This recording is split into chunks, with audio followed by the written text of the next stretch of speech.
Good morning guys! Good morning all!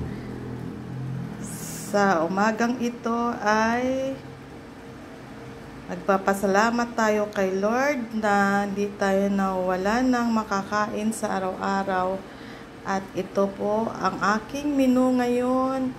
Ngayon po ay magluluto po tayo ng sujibi sa mga laging kinukulang sa budget dyan. Pwede po tayo mag-alternate ng ating pagkain.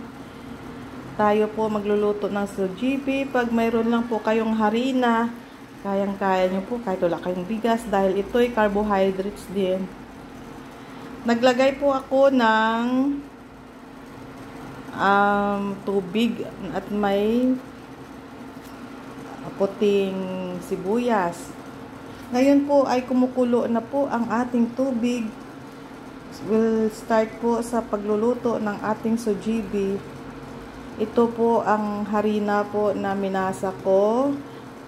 Lagay lang po natin isa-isa. Nagutay-gutay ko na po to. Ito po ay pwedeng pang merienda or almusal. Kaya magluluto po tayo ngayon ng sujibi. Sujibi po ang tawag sa Korean.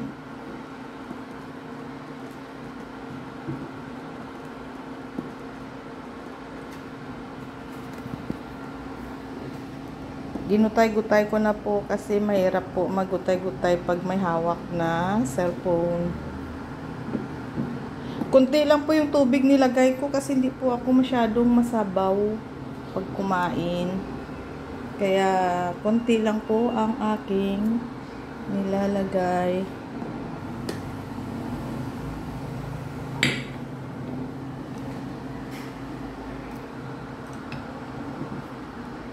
Ito po ay tawag dito ay sujibi sa Korean.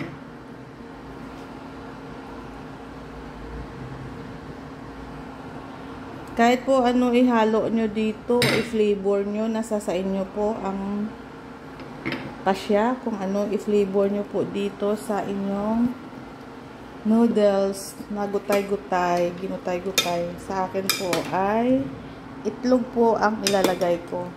Kunti lang po ako maglagay kasi ako lang mag-isa.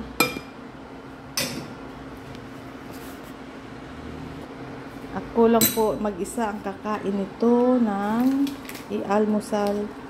Lalagyan po natin ng asin. Konti.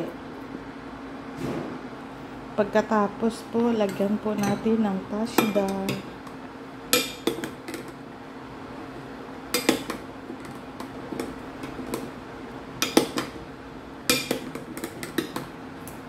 Kailangan po natin haluin lagi kasi posibleng dumikit siya sa ating pot.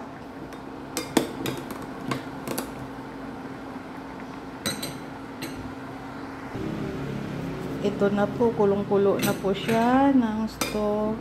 Kaya halo-halo lang po lagi.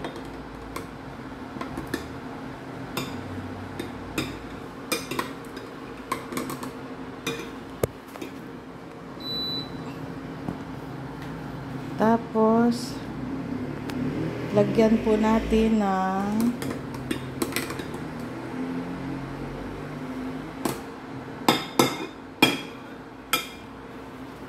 kukunan po natin ng chili powder.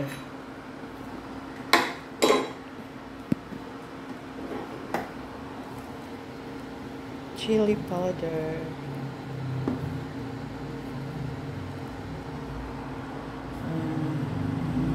Para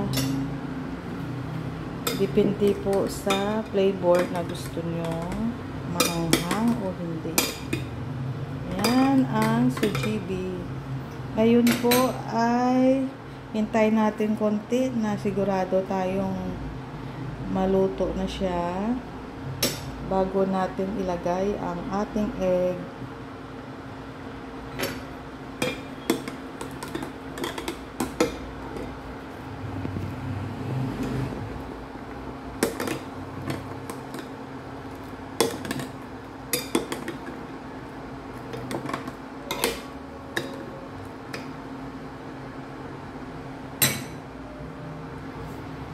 Ayan po.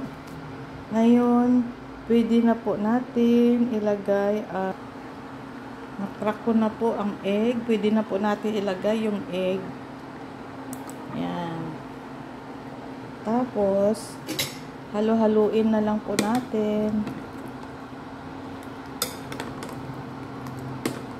Kahit hindi nyo na po scramble, dito nyo na lang haluin. Pwede po.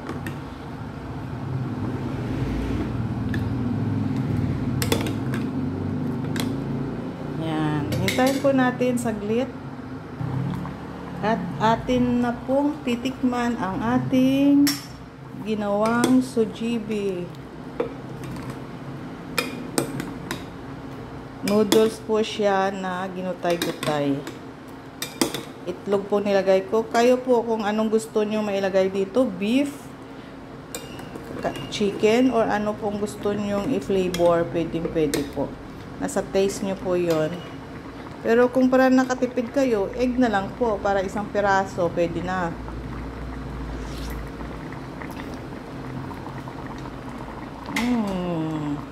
Sarap. Ngayon po ay hindi lang po sujibi ang ating niluto, kaya meron po akong ginawang salad. Ito po ang salad. Para healthy lagi, magsalad po tayo lagi, maggulay tayo lagi sa araw-araw, kahit ano man ating kinakain, kailangan po natin ng gulay at saka fruits. Yan po ngayong umaga ang aking video. Hanggang ngayon po ay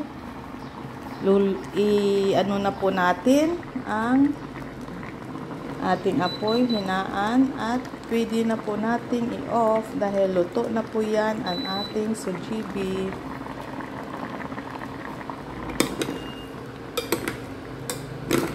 Ayan, pwede na po natin kainin. Kailangan po masarap pagka bagong luto ang kain para po hindi pangit ang lasa. At saka masarap po pag mainit-init pa, lalo na kung malamig na panahon. At saka ito po ay babaunin na naman sa gym. Kaya hanggang dito na lang po ang aking short video. Please like, comment, share, and subscribe. Thank you very much sa lahat sa mga nanonood. Salamat po.